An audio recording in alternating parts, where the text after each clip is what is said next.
નમસ્કાર, જામનગરની number 1 news channel GTPL Jamnagar ન્યૂઝમાં આપ સૌ દર્શકોનું હાર્દિક સ્વાગત છે। હવે જોઈએ આજના મુખ્ય સમાચાર। કેન્દ્ર સરકારની ઇલેક્ટોરલ બોન્ડની યોજનાને રદ કરી નાખતી સુપ્રીમ કોર્ટ। ખેડૂતો અને કેન્દ્ર સરકાર વચ્ચેની બેઠકો છતાં મતભેદો યથાવત રહેતા આંદોલન ઉગ્ર બને તેવા સંકેત। જામનગર જિલ્લા પંચાયતની જનરલ બોર્ડમાં મંજૂર થતું ₹6.78 કરોડનું વાર્ષિક બજેટ। ધારાગઢ નજીક માંગલિક પ્રસંગે જતા ભરવાડ પરિવારને ઘાતક અકસ્માત નડતા 1 મોત 14 ઘાયલ। જિલ્લા કોંગ્રેસ અધ્યક્ષ તરીકે યુવા ઉદ્યોગપતિ મનોજભાઈ કથિરિયાની નિમણૂકને વ્યાપક આવકાર આપતા પાયાના કાર્યકર્તાઓ। હાલની number 1 news channel GTPL Jamnagar ન્યૂઝના દર્શકો દરરોજ રાત્રે 10 વાગે જીટીપીએલ કેબલ નેટવર્કની ચેનલ નંબર 984 પર સમાચારો નિહાળી શકે છે। તેની સાથે નિયમિત રીતે પ્રસારિત થતા આ સમાચારો સોશિયલ મીડિયાના યુટ્યુબ અને ફેસબુક માધ્યમો પર પણ જીટીપીએલ જામનગર ન્યૂઝ સર્ચ આપીને નિહાળી શકો છો। યુટ્યુબ અને ફેસબુક માધ્યમ પર આ સમાચારો નિહાળ્યા બાદ લાઇક, શેર, કોમેન્ટ અને સબસ્ક્રાઇબ કરવા સર્વે દર્શકોને જીટીપીએલ જામનગર ન્યૂઝ દ્વારા અનુરોધ કરવામાં આવે છે। આ ઉપરાંત આપની નજીક બનતી ઘટનાની જાણકારી તેમજ સમાચારોની press note GTPL Jamnagar news કાર્યાલય પટેલ કોલોની શેરી નંબર 2 બેંક ઓફ બરોડાની બાજુમાં જામનગર ખાતે મોકલી આપવાની રહેશે। તેમજ અમારા મોબાઈલ નંબર 9825186975 ઉપર પણ સમાચાર અને ઘટનાની માહિતી આપી શકો છો। હવે જોઈએ સમાચાર વિગતવાર। ઇલેક્ટોરલ બોન્ડ એટલે કે ચૂંટણી બોન્ડ પર સુપ્રીમ કોર્ટે મહત્વનો નિર્ણય સંભળાવ્યો છે। મુખ્ય ન્યાયમૂર્તિ ડીવાય ચંદ્રચૂડની આગેવાની હેઠળની 5 જજોની બંધારણીય બેન્ચે કહ્યું કે દેશના દરેક નાગરિકોને એ જાણવાનો અધિકાર છે કે સરકારના પૈસા ક્યાંથી આવે છે અને ક્યાં જાય છે। સુપ્રીમ કોર્ટની બંધારણીય બેન્ચે કહ્યું કે કોર્ટ માને છે કે અનામી ચૂંટણી બોન્ડ માહિતીના અધિકાર અને કલમ 19(1)A નું ઉલ્લંઘન છે। બંધારણીય બેન્ચમાં મુખ્ય ન્યાયાધીશ ડીવાય ચંદ્રચૂડની સાથે justice Sanjiv Khanna, justice BR Gavai, justice JB Pardiwala અને જસ્ટિસ મનોજ મિશ્રાનો સમાવેશ થાય છે। સુપ્રીમ કોર્ટે ઇલેક્ટોરલ બોન્ડ પર મહત્વનો નિર્ણય આપતા બેંકોને આવા બોન્ડ જારી કરતા રોકી દીધી છે। કોર્ટે સ્ટેટ બેંક ઓફ ઇન્ડિયાને ઇલેક્ટોરલ બોન્ડ દ્વારા કરવામાં આવેલા રાજકીય દાન વિશે વિગતવાર માહિતી આપવાનો નિર્દેશ આપ્યો છે। મુખ્ય ન્યાયમૂર્તિ ચંદ્રચૂડના નેતૃત્વ હેઠળની બંધારણીય બેન્ચે SBIને ચૂંટણી બોન્ડ દ્વારા રાજકીય દાન મેળવનાર રાજકીય પક્ષોના નામ જાહેર કરવા જણાવ્યું હતું। ઇલેક્ટોરલ બોન્ડની માન્યતાને સુપ્રીમ કોર્ટમાં પડકારવામાં આવી હતી। મુખ્ય ન્યાયમૂર્તિ ચંદ્રચૂડે આ કેસમાં ચુકાદો વાંચ્યો। તેઓએ વધુમાં કહ્યું કે અમારી સામે સવાલ એ હતો કે શું રાજકીય પક્ષોના ફંડિંગને પણ RTI હેઠળ આવરી લેવામાં આવશે। ચંદ્રચૂડે કહ્યું કે અમારી પાસે 2 વિકલ્પ છે પરંતુ નિષ્કર્ષ એક જ છે। સુપ્રીમ કોર્ટે કહ્યું કે નાગરિકોને એ જાણવાનો અધિકાર છે કે સરકારના પૈસા ક્યાંથી આવે છે અને ક્યાં જાય છે। સુપ્રીમ કોર્ટે ચુકાદામાં જણાવ્યું હતું કે ચૂંટણી બોન્ડ યોજનાની જોગવાઈ આવકવેરા કાયદાની કલમ 29(1)C, કલમ 139 અને કલમ 13B દ્વારા સંશોધિત ફાઇનાન્સ એક્ટ 2017ની કલમ 19(1)A નું ઉલ્લંઘન કરે છે। સર્વોચ્ચ અદાલતે આદેશ આપ્યો હતો કે ચૂંટણી બોન્ડ જારી કરતી બેંક એટલે કે સ્ટેટ બેંક ઓફ ઇન્ડિયા ચૂંટણી બોન્ડ મેળવનાર રાજકીય પક્ષોની વિગતો અને પ્રાપ્ત તમામ માહિતી જાહેર કરે તેમને 6 માર્ચ સુધીમાં ચૂંટણી પંચને સોંપશે। ECI તેને 13 માર્ચ સુધીમાં સત્તાવાર વેબસાઇટ પર પ્રકાશિત કરશે। ઉપરાંત પછી રાજકીય પક્ષો ખરીદદારોના ખાતામાં ચૂંટણી બોન્ડની રકમ પરત કરશે। પંજાબના હજારો ખેડૂતો સતત ત્રીજા દિવસે હરિયાણાની સરહદો પર ઊભા છે અને દિલ્હી આવવા પર અડગ છે। શંભુ બોર્ડર પર વિરોધ પ્રદર્શનનો આજે 4થો દિવસ છે। સુરક્ષા દળોએ ખેડૂતોને રોકવા માટે નક્કર તૈયારીઓ કરી છે। રબરની ગોળીઓ ચલાવવાથી માંડીને ટીયર ગેસના સેલ અને ડ્રોનથી પણ હુમલો કરીને વિરોધીઓનો પીછો કરવામાં આવી રહ્યો છે। દરમિયાન ખેડૂત નેતાઓએ કેન્દ્ર સરકાર સાથે વાતચીતની દરખાસ્ત સ્વીકારી લીધી છે। ચંદીગઢમાં આજે સાંજે 5 વાગે ત્રીજા રાઉન્ડની વાતચીત યોજવામાં આવી હતી। આ વાતચીત દરમિયાન કેન્દ્ર સરકાર તરફથી કૃષિ મંત્રી અર્જુન મુંડા, વાણિજ્ય અને ઉદ્યોગ મંત્રી પિયુષ ગોયલ, ગૃહ રાજ્યમંત્રી નિત્યાનંદ રાયે ભાગ લીધો હતો। અગાઉ મંગળવારે કૃષિ પ્રધાન મુંડા અને અન્ય કેન્દ્રીય પ્રધાનોએ દિલ્હીમાં સંરક્ષણ પ્રધાન રાજનાથ સિંહના નિવાસસ્થાને બેઠક યોજી હતી અને ખેડૂતો સાથે સમાધાનની ફોર્મ્યુલા પણ ચર્ચા કરી હતી। એ પણ સમજાયું કે વાતચીતને આગળ કેવી રીતે લઈ જવી, જે બાદ ખેડૂતો સાથે ત્રીજો રાઉન્ડ મંત્રણા કરવામાં આવી હતી। ખેડૂતોને સમજાવવાના પ્રયાસો કરવામાં આવ્યા હતા। સરકારે ખેડૂતોની 10 માંગણીઓ સ્વીકારી છે। મામલો 3 મુખ્ય માંગ પર અટવાયેલો છે, જેમાં લઘુત્તમ ટેકાના ભાવો સહિતના મુદ્દાનો સમાવેશ થાય છે. હવે લઈશું નાનકડો વિરામ બાદ જોશું જિલ્લા પંચાયતમાં બજેટ, ટ્રક અકસ્માત, કોંગ્રેસ અધ્યક્ષની નિમણૂક અને સ્કૂલનો વિશેષ રિપોર્ટ. જોતા રહેશો જામનગરની number 1 news channel GTPL Jamnagar news. Jamnagar શહેર હવે મેટ્રો સિટીની હરીફાઈમાં જામનગરનું ગૌરવ કરી શકાય તેવા JCR ધ એન્ટરટેનમેન્ટ વર્લ્ડમાં એક નવું નજરાણું elite by JCR multibrand family showroom. જામનગરના સૌપ્રથમ 12,000 સ્ક્વેર ફૂટ જેવી વિશાળ જગ્યામાં મલ્ટીબ્રાન્ડ શોરૂમ. આ ભવ્ય અને દિવ્ય શોરૂમમાં 50થી વધુ ઇન્ટરનેશનલ બ્રાન્ડના રેડીમેડ વસ્ત્રોનો ડિસ્પ્લે, મેન્સવેર, લેડીઝવેર, બોયઝ અને ગર્લ્સના રેડીમેડ કપડામાં વિશાળ રેન્જ, બ્રાન્ડેડ કંપનીમાં Levi's, Spykar, Biba, Rangriti, UCB kids, Blackberry, Park Avenue, Colour Plus, Manyavar, Zillion, Only, Global Republic, Jack and Jones, મુક્તિ, ફ્લાઇંગ મશીન, બીઇંગ હ્યુમન, વોય, Basic, Crimson Club, Pepe, Monte Carlo, D jeans, Recap, Fab India, રેઝી, બીઇન્ડી, Rocky USA સહિતના branded વસ્ત્રો હાજર સ્ટોકમાં ઉપલબ્ધ. ₹3,999ની ખરીદી ઉપર સિલ્વર કૂપન અને ₹6,999ની ખરીદી ઉપર ગોલ્ડન કૂપન. આ બંને કૂપનનો લાભ 29 ફેબ્રુઆરી 2024 સુધી જ ઉપલબ્ધ. બંને કૂપનનો એક લકી ડ્રો તારીખ 29 ફેબ્રુઆરી 2024ના ગુરુવારના યોજવામાં આવશે. આ લકી ડ્રોના વિજેતા થનારને 2 wheeler scooter, LED TV, fridge, washing machine, microwave oven, home theatre, branded cycle, luggage bag, mixer, smartphone watch, headphone સહિતના ઇનામો આપવામાં આવશે. અમારા શોરૂમમાં ઇકોનોમિક અને પ્રીમિયમ રેન્જ પણ જોવા મળશે. આજે જ ધ JCR એન્ટરટેનમેન્ટ વર્લ્ડ ખાતે પધારી મનોરંજનની સાથે શોપિંગ કરવાનો પણ લાવો મેળવો. Elite by JCR multibrand family showroom, Theba ચોકડી, જામખંભાળિયા હાઈવે, જામનગર. મોબાઈલ 999 89 86 006. વિરામ બાદ આપ સર્વે દર્શકોનું ફરી સ્વાગત છે. હવે જોઈએ સમાચાર વિગતવાર. આજે ગુરુવારે બપોરે જામનગર જિલ્લા પંચાયતના સભાખંડમાં બજેટ માટેની ખાસ સામાન્ય સભા યોજવામાં આવી હતી. પ્રમુખ મહીબેન ગડચરના અધ્યક્ષસ્થાને યોજાયેલી આ સામાન્ય સભામાં વર્ષ 2023-24નું સુધારેલું અંદાજપત્ર અને વર્ષ 2024-25નું સામાન્ય અંદાજપત્ર રજૂ કરવામાં આવ્યું હતું. જિલ્લા પંચાયતના ઉપપ્રમુખ હસમુખ કંજારિયાએ આ બજેટ વિશે મીડિયાને એમ જણાવ્યું હતું કે વર્ષ 2024-25 માટેના આ બજેટમાં શિક્ષણ, આરોગ્ય અને રસ્તાઓ સહિતના સુખાકારીના કામોનો સમાવેશ કરવામાં આવ્યો છે. આ બજેટ બેઠકમાં DDO વિકલ્પ ભારદ્વાજ અને કારોબારી અધ્યક્ષા ચંદ્રિકાબેન અઘેરા સહિતના સભ્યો ઉપસ્થિત રહ્યા હતા. જાણકારોના કહેવા પ્રમાણે આજની આ બજેટ બેઠકમાં જુદી જુદી મહત્વની 7 સમિતિના ચેરમેન ગેરહાજર રહ્યા હતા. એમ માનવામાં આવે છે કે બજેટ તૈયાર કરતી વખતે શાસક પક્ષના આ આગેવાનોએ વિશ્વાસમાં લેવામાં આવ્યા ન હતા. આ મુદ્દો આગામી દિવસોમાં જિલ્લા પંચાયતમાં ગરમાવો લાવે તો નવાઈ નહીં. આ બેઠકમાં એક સભ્યએ એવી પણ ચોંકાવનારી ફરિયાદ કરી હતી કે આમરા અને ડોઢિયા ગામ વચ્ચે જે રોડ બનવાનો છે એ રોડનું છેલ્લા 1.5 વર્ષથી કાંઈ ઠેકાણું પડ્યું નથી. જામનગર જિલ્લા પંચાયતના વર્ષ 2024-25ના બજેટમાં કુલ ₹6,78,66,000નો ખર્ચ સ્વભંડોળમાંથી કરવા માટે આયોજન કરવામાં આવ્યું છે. આ ઉપરાંત જિલ્લા પંચાયતના સત્તાવાળાઓ એટલે કે શાસક પક્ષે એવું અનુમાન કર્યું છે કે વર્ષ દરમિયાન ગુજરાત સરકારમાંથી ગ્રાન્ટ સહિત વિવિધ સ્વરૂપમાં ₹158,79,55,000 આવક થશે. આ બધી આવકમાંથી વર્ષ 2024-25માં જિલ્લામાં કામો કરવામાં આવશે. ઉપપ્રમુખ હસમુખ કંજારિયાએ આજની આ બજેટ બેઠક બાદ મીડિયાને આપેલી વિગતો આપ સૌ દર્શકો સમક્ષ પ્રસ્તુત છે.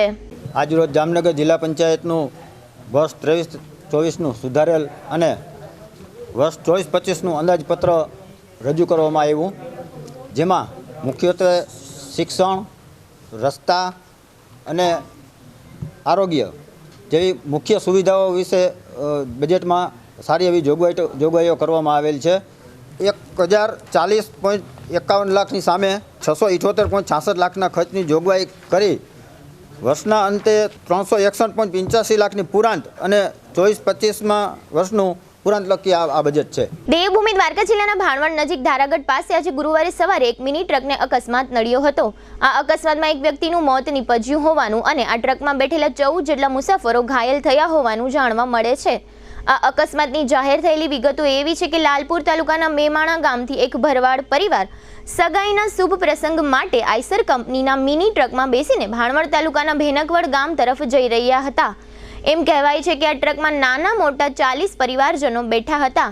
આ મિની ટ્રક સવારે 7:01 વાગે મેમાણાથી નીકળ્યા પછી ધારાગઢ નજીક પહોંચ્યો ત્યારે ટ્રકનું એક ટાયર ફાટી ગયું હતું.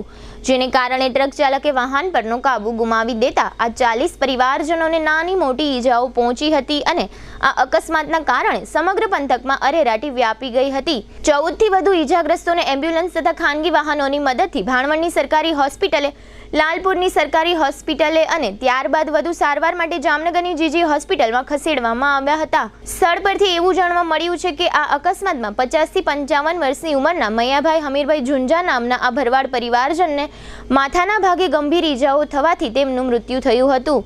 આ અકસ્માતને કારણે બનાવના સ્થળે અફડાતફડી મચી ગઈ હતી. ભાણવડ તથા લાલપુરની પોલીસ બંને તાલુકાની હોસ્પિટલે દોડી ગઈ હતી. આ ઉપરાંત ભાણવડ પોલીસે જામનગરની જીજી હોસ્પિટલની પણ મુલાકાત લીધી હતી અને અન્ય 2 ઈજાગ્રસ્તોની પૂછપરછ કરી હતી. આ બનાવને કારણે મેમાણા અને ભેનકવડ ગામમાં અરેરાટી વ્યાપી ગઈ હતી. પ્રદેશ કોંગ્રેસ દ્વારા ગુજરાતના 13 જિલ્લાના પ્રમુખોની નવી વરણીની જાહેરાત કરવામાં આવી છે. લોકસભાની ચૂંટણીને હવે ગણતરીના દિવસો બાકી રહ્યા છે ત્યારે કોંગ્રેસે સંગઠનને વધુ મજબૂત બનાવવા માટે પોતાના વિસ્તારમાં વર્ચસ્વ ધરાવતા અને કોંગ્રેસ સંગઠન સાથે મજબૂતાઈથી જોડાયેલા હોય તેમજ કોંગ્રેસ વિચારધારાથી પ્રભાવિત હોય તેવા કોંગ્રેસના કાર્યકર્તાઓને જિલ્લાના અધ્યક્ષ તરીકે નિમણૂક કરવામાં આવી છે. જેના અનુસંધાને જામનગર જિલ્લાના કોંગ્રેસના અધ્યક્ષ તરીકે જાણીતા ઉદ્યોગપતિ મનોજભાઈ કથિરિયાની વરણી કરવામાં આવી છે. તાજેતરમાં સફળ ઉદ્યોગપતિ તરીકે મનોજભાઈ કથિરિયાને પ્રાઇડ ઓફ ગુજરાતનો એવોર્ડ મુખ્યમંત્રી ભૂપેન્દ્રભાઈ પટેલના વરદ હસ્તે મળ્યો હતો. મનોજભાઈ કથિરિયાને કોંગ્રેસ 2022માં જામનગર 79 વિધાનસભાની ટિકિટ આપી હતી. વિધાનસભાની ચૂંટણીમાં પણ મનોજભાઈ કથિરિયાએ હજારો મત મેળવીને પોતાના વર્ચસ્વનો પરિચય આપ્યો હતો. મનોજભાઈ કથિરિયા એવા રાજકારણી છે કે જે તે સમયે વિધાનસભા ચૂંટણીમાં જો પોતે ધારાસભ્ય તરીકે ચૂંટાઈ આવશે તો ધારાસભ્ય તરીકેનો મળતો પગાર તેમજ સરકાર તરફથી મળતી સગવડો ન લેવાની જાહેરાત કરીને મતદારો અને રાજકારણીઓને ચોંકાવી દીધા હતા.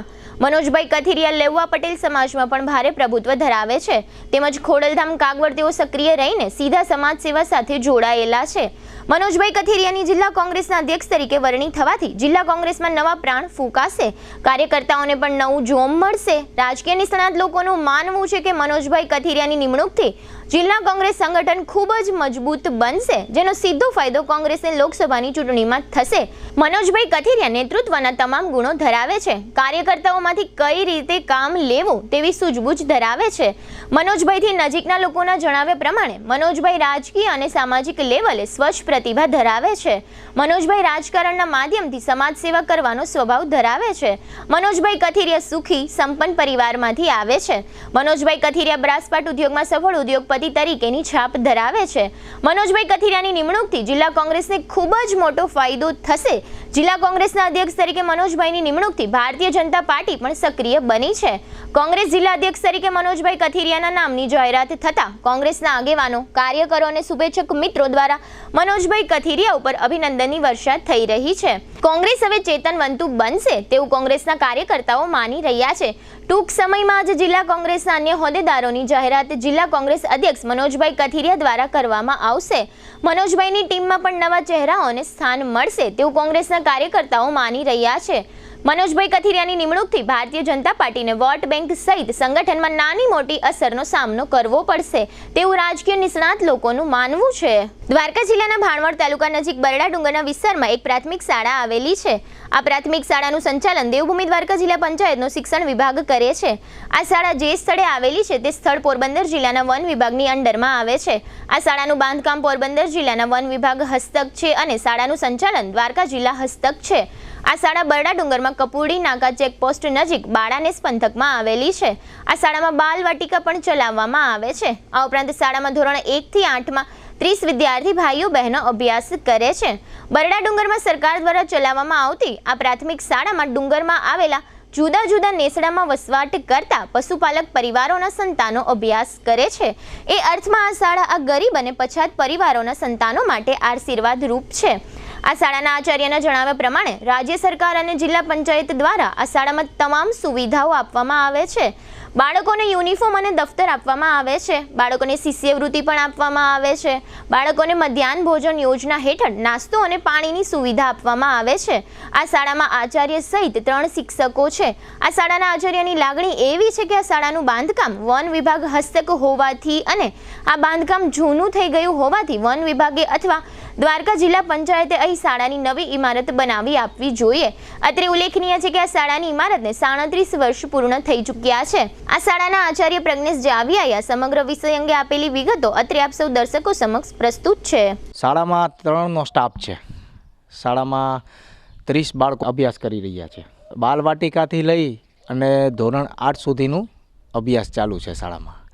બાળાનેસ પ્રાથમિક શાળા બરડા ડુંગરના અભયારણ્ય વિસ્તારમાં આવેલો છે અને ફોરેસ્ટ અંડર આવેલો છે. આવા દુર્ગમ સ્થળમાં 3 નેસ, ગુલાબસાગર નેસ, તાળીવાળો નેસ અને થર નેસ અને બાળાનેસ, એ 4ના બાળકો અમારી અહીંયા ભણે છે. ગુલાબસાગર નેસ અને તાળીવાળો નેસ, થર નેસ છે એ ત્યાંથી બાળકો કલાક ચાલીને પણ આવે છે, કારણ કે એ ડુંગરમાં આવેલો છે, કોઈ રસ્તો નથી, કેડીમાં તે હાલીને આવે છે. બીજું, અમારી શાળા 14/9/1987માં સ્થાપના થઈ છે અને હું 2004થી આ શાળામાં ભણાવી રહ્યો છું.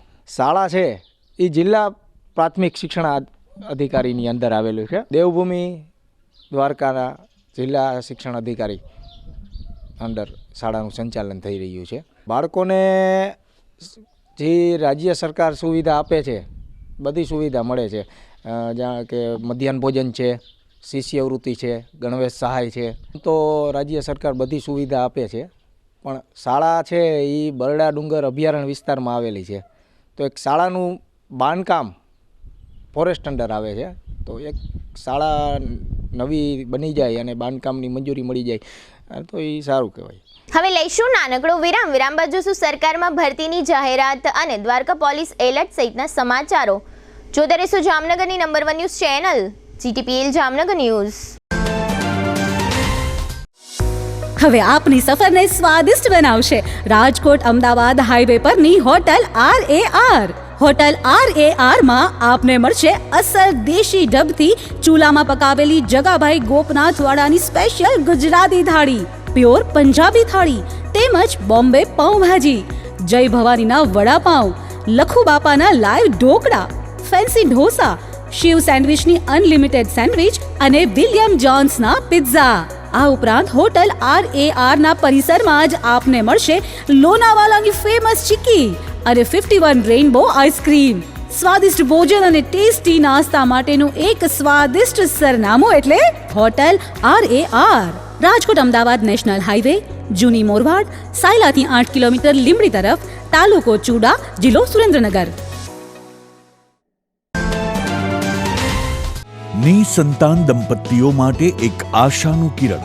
સિદ્ધિવિનાયક IVF અને ચિલ્ડ્રન હોસ્પિટલ જામનગર. 35 વર્ષથી સ્ત્રી રોગ નિષ્ણાંત તરીકે બહોળો અનુભવ ધરાવતા અને નિષ્ણાંત infertility specialist doctor Gayatri Thakar laparoscopy, IUI, IVF, ICSI જેવી ટેસ્ટ ટ્યુબ બેબી ટેકનિકનો ઉપયોગ કરી નિસંતાન દંપતીને સંતાન પ્રાપ્તિ માટે ભારે સફળતા મેળવેલ છે. લગ્નના 2 વર્ષ પછી પણ જો સંતાન ના થાય તો તેના ઘણા કારણો હોઈ શકે, જેમ કે કોથળીનું મુખ બંધ હોવું અને ફાઇબ્રોડ ગાંઠ જેવા અન્ય પ્રશ્નો, ફિલિપિન ટ્યુબ બંધ હોવી અથવા ફૂલેલી હોવી, અંડાશયની સિસ્ટ જેવી તકલીફ, PCOS જેવા હોર્મોનના પ્રોબ્લેમ, પુરુષોમાં શુક્રાણુની કમી, દંપતીના અંગત પ્રોબ્લેમ્સ જેવા કે સંબંધ થવામાં તકલીફ, પુરુષોને મૂંઝવતા અન્ય પ્રશ્નો માટે સિદ્ધિવિનાયક IVF હોસ્પિટલમાં ડોક્ટર ગાયત્રી ઠાકર દ્વારા સરળ, અંગત અને પરિણામલક્ષી અભિગમ દ્વારા સુંદર પરિણામો મળે છે. IVF ટેકનોલોજી એક વિકસિત પદ્ધતિ છે જે ટેસ્ટ ટ્યુબ બેબીના નામથી પ્રચલિત છે.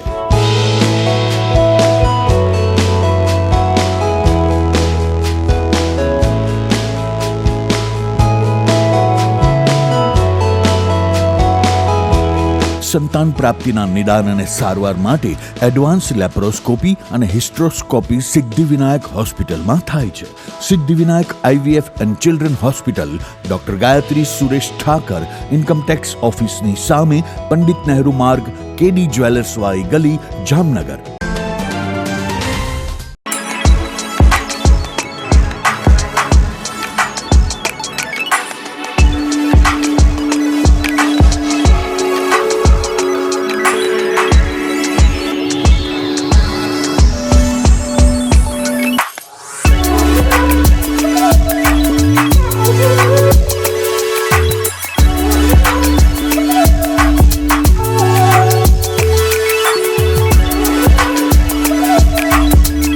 વિરામ બાદ આપ સર્વે દર્શકોનું ફરી સ્વાગત છે. હવે જોઈએ સમાચાર વિગતવાર. ગુજરાતમાં વસતા નોકરી ઈચ્છુક ઉમેદવારો માટે રાજ્યના ગૌણ સેવા પસંદગી મંડળ દ્વારા હિસાબનીશ, પેટા હિસાબનીશ અને ઓડિટર સબ ઓડિટરની જગ્યાઓ પર ભરતી જાહેર કરવામાં આવી છે, જેમાં પેટા હિસાબનીશ અને સબ ઓડિટરની 116 જગ્યાઓ પર ભરતી જાહેર કરાઈ છે, તેમજ હિસાબનીશ, ઓડિટર અને પેટા તિજોરી અધિકારીની 150 જગ્યાઓ પર ભરતી જાહેર થઈ છે. ઉલ્લેખનીય છે કે આજથી ઉમેદવારી પત્ર ભરવાની શરૂઆત થઈ ગઈ છે અને 1 માર્ચ સુધી ફોર્મ ભરી શકાશે.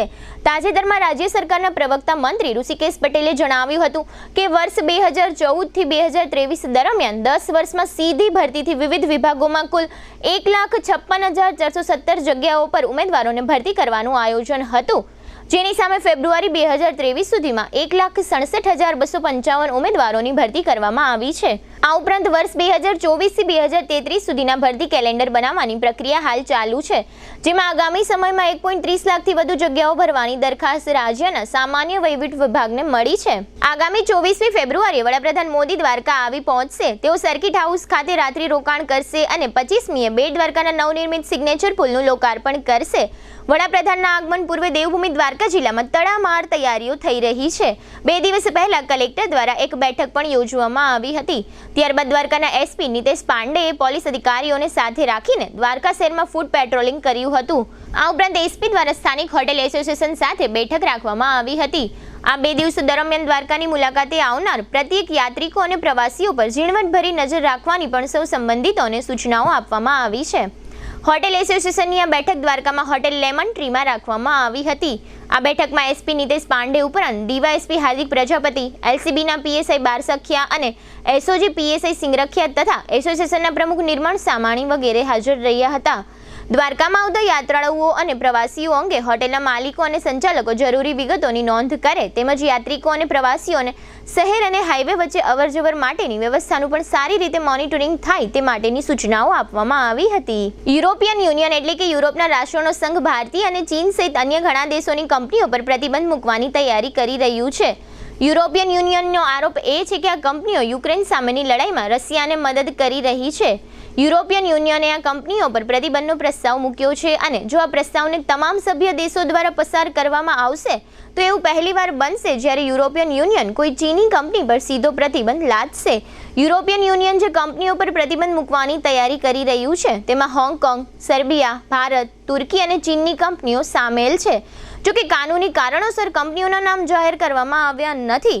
કંપનીઓ પર પ્રતિબંધનો અર્થ એ થશે કે જે કંપનીઓ પર પ્રતિબંધ મૂકવામાં આવ્યો છે તે ભવિષ્યમાં યુરોપિયન કંપનીઓ સાથે બિઝનેસ કરી શકશે નહીં. યુરોપિયન યુનિયનનો આરોપ એ છે કે રશિયા આ તૃતીય પક્ષ કંપનીઓની મદદથી પ્રતિબંધિત સામાન ખરીદી રહ્યું છે, જે પ્રતિબંધોને કારણે તે સીધું મેળવી શકતું નથી. હવે લઈશું નાનકડો વિરામ, ફરી મળીશું વિરામ બાદ. જોતા રહેશો જામનગરની number 1 news channel GTPL Jamnagar news.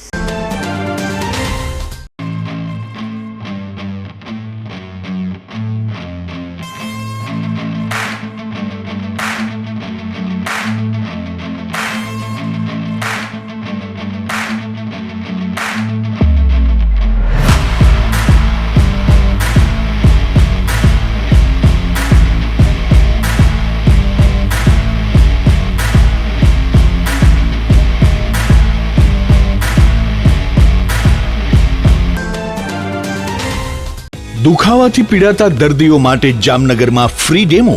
નમ્રતા વેલનેસ સેન્ટર. ચાલો અપનાવીએ નવીન એક્યુ પલ્સ ટેકનોલોજી, જે લોહીનું પરિભ્રમણ સુધારે, તમારા સ્નાયુઓને શક્તિ આપે, તમારા શરીરને જોમ આપે. ઉપરાંત પંજામાં સોજા થવા, પંજામાં ચડતા ગોટલા અને ગઠ્ઠા થવાની સમસ્યા, અન્ય ઘણા દુખાવાથી મુક્તિ મળે. લોહી પરિભ્રમણથી થતા આ રહ્યા સુધારા અને ફાયદાઓ. કોષની વૃદ્ધિ અને અંગની કામગીરીમાં સુધારો, ત્વચાને વધારે સ્વસ્થ બનાવે, ત્વચાની રોગ પ્રતિકારકતા વધારે, ઓક્સિજનથી સમૃદ્ધ લોહી સ્નાયુઓને આપે, હૃદયની સ્થિતિમાં સુધારો કરે, હાઈ બ્લડ પ્રેશરની સ્થિતિમાં સુધારો કરે, મગજની કામગીરીમાં સુધારો કરે, શરીરમાં જોમ અને શક્તિ વધારે. નબળા રક્ત પરિભ્રમણને પરિણામે અનેક દર્દો આવે છે, જેવા કે ગઠ્ઠા થવા, સોજો ચડવો, તાણ, પગના તળિયામાં જણજણાટી, સાંધાનો લાંબા સમય સુધી દુખાવો, સ્નાયુઓ ખેંચાવા, ગોટલામાં દુખાવો.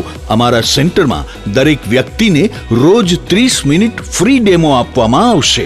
આ સેન્ટરમાં ફ્રી ડેમોનો લાભ લઈ દુખાવાના દર્દથી મુક્તિ મેળવો. Namrata wellness centre, branch 1 Patel colony, શેરી નંબર 2, બેંક ઓફ બરોડાની બાજુમાં, જામનગર. બ્રાન્ચ 2 જડેશ્વર રેસિડેન્સી, જડેશ્વર મંદિર પાસે, એમ્યુઝમેન્ટ પાર્કની સામે, મેહુલનગર, જામનગર. બ્રાન્ચ 3 ડોક્ટર ડાંગરની હોસ્પિટલ પાસે, ઓસવાડ કોલોની, શેરી number 1, Sumer club road, jolly બંગલા પાસે, Jamnagar. Branch 4 Govindpara, cinema road, Kalavad. વિરામ બાદ આપ સર્વે દર્શકોનું ફરી સ્વાગત છે. હવે જોઈએ જામનગરની વર્તમાન હલચલ અને આજની અવસાન નોંધ.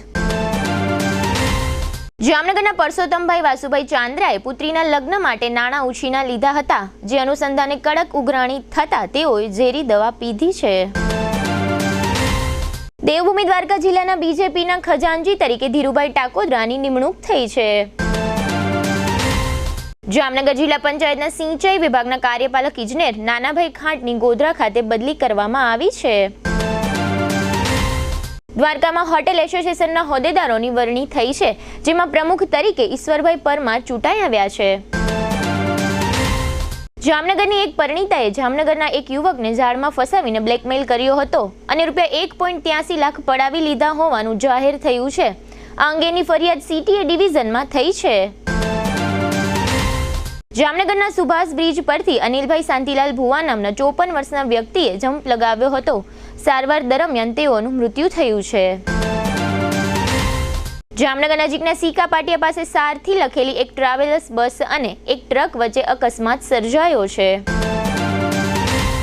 દ્વારકા જિલ્લાના કલ્યાણપુર તાલુકાના ભોગાત ગામમાં 400 kVનું વીજ સબસ્ટેશન શરૂ કરવામાં આવ્યું છે. જામનગર તથા દેવભૂમિ દ્વારકા જિલ્લામાં 2 દિવસમાં વીજ ચેકિંગ દરમિયાન કુલ ₹96.30 લાખની વીજ ચોરી ઝડપી લેવામાં આવી છે. જામનગર નજીકના જાંબુડા પાસે 43 વર્ષનો એક પરપ્રાંતીય યુવાન બાઇકની ઠોકરે મૃત્યુ પામ્યો છે. બાઇકના નંબર GJ10CR9148 હોવાનું જાહેર થયું છે. હીરાબેન કાંધાભાઈ ભારાઈતે આલાભાઈના માતાનું અવસાન થયું છે. મુકેશભાઈ મથુરાદાસ નથવાણીના પુત્ર 38 વર્ષના ઘનશ્યામભાઈનું અવસાન થયું છે. GTPL જામનગર ન્યૂઝમાં ફરી જોઈએ આજના મુખ્ય સમાચાર. કેન્દ્ર સરકારની ઇલેક્ટોરલ બોન્ડની યોજનાને રદ કરી નાખતી સુપ્રીમ કોર્ટ. ખેડૂતો અને કેન્દ્ર સરકાર વચ્ચેની બેઠકો છતાં મતભેદો યથાવત રહેતા આંદોલન ઉગ્ર બને તેવા સંકેત. જામનગર જિલ્લા પંચાયતની જનરલ બોર્ડમાં મંજૂર થતું ₹6.78 કરોડનું વાર્ષિક બજેટ. ધારાગઢ નજીક માંગલિક પ્રસંગે જતા ભરવાડ પરિવારને ઘાતક અકસ્માત નડતા 1 મોત 14 ઘાયલ. જિલ્લા કોંગ્રેસ અધ્યક્ષ તરીકે યુવા ઉદ્યોગપતિ મનોજભાઈ કથિરિયાની નિમણૂકને વ્યાપક આવકાર આપતા પાયાના કાર્યકર્તાઓ.